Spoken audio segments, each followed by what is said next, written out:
In today's video, I'm going to teach you how to change Trello template. By the end, you'll know exactly how to refresh the look and feel of any Trello board so it matches your project's vibe and stays easy to read.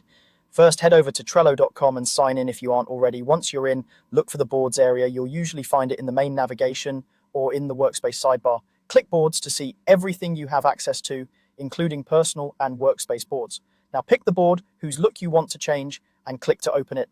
It's a good idea to choose the board you use most often so the visual update makes the biggest impact. Remember, this process changes the board's appearance only. It won't touch your lists, cards, or any of your data. With the board open, move your attention to the upper right corner. Click the three dots to open the board menu. This is your hub for board settings and customization. From here, choose Change Background. This is where you control the board's visual template, so to speak, the overall aesthetic that frames your lists and cards. You'll see a few options. Photos gives you a curated library of backgrounds, typically high-quality images that add personality without extra setup. Colors lets you keep things clean and simple with solid hues or gradients, which can be great for readability and focus.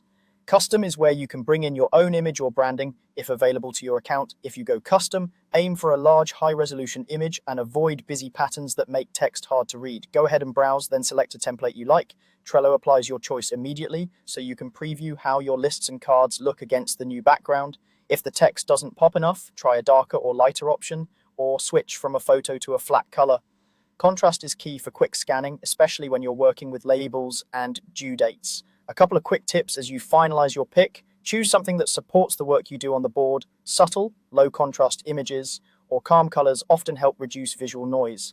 If you're updating a shared board, consider consistency with your team's other boards to make navigation feel familiar. And don't worry about permanence, you can come back to change background anytime to adjust. That's it. You've updated your Trello board's visual template. Save your changes by simply closing the menu and enjoy the refreshed workspace.